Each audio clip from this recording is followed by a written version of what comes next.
Welcome back to the Sports Wrap. It's Andy Gresh. We're about to break down Patriots and Ravens, but we haven't chatted since that Jets game Monday night.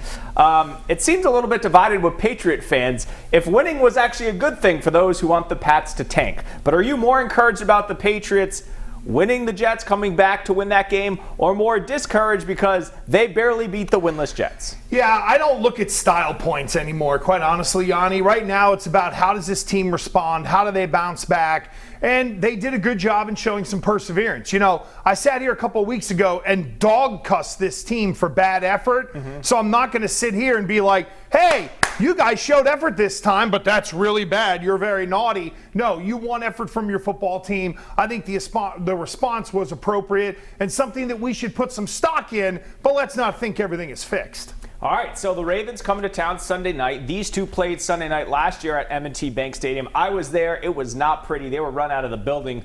And now this year's team for the Patriots, not as good. What makes you think there'll be a different outcome? Or will there not be? No, there won't be. I think the Patriots are getting smacked in this game. And look, this is a bad setup all the way around. New England with a short week. Remember, they sat down Lawrence Guy, Jawan Bentley, and Stephon Gilmore. Yeah. Those are three important players, right? Do you get some of those guys back? Do you get none of those guys back? And even if you do, you still have to deal with a run game that is very, very strong and potent and now gets Mark Ingram back as well. I just think it's a bad spot. It's a bad setup. Yeah. It's a bad matchup for New England. I'm not expecting this to be pretty on Sunday night. So we know the Ravens are better when they take a lead and then they can keep running the ball. Lamar has his issues trailing, but we don't anticipate the Patriots jumping out to a big lead in this one. How do they contain Lamar Jackson, if at all? Well, the one thing you got to do, Yianni, and it's one of my keys to the game, is you got to get him in long down and distance, right? 3rd and 4, they're pretty balanced in terms of pass run. That's a dangerous down for a defense to deal with Baltimore. If it's 3rd and short, you know they're going to run it on the hole. If it's 3rd and long, they got to fling it, and that's what you got to do. You got to get this guy to throw the football, and you can't let him escape out of the pocket. It's really dangerous. You got to get to him, but you can't give him an escape route to be able to beat you on 3rd and 8, 3rd and 9. They're not very good in 3rd and long, and that's because the quarterback and the passing game for Baltimore hasn't evolved. Right. But if the Patriots don't take care of the tight ends and they give Lamar Jackson the easy throws, he'll settle in and really eat them up. All right, for the Patriots offensively, Cam Newton had a pretty good game. I found Jacoby Myers a boatload of times, 160-plus yards, but that's going against the Jets' defense.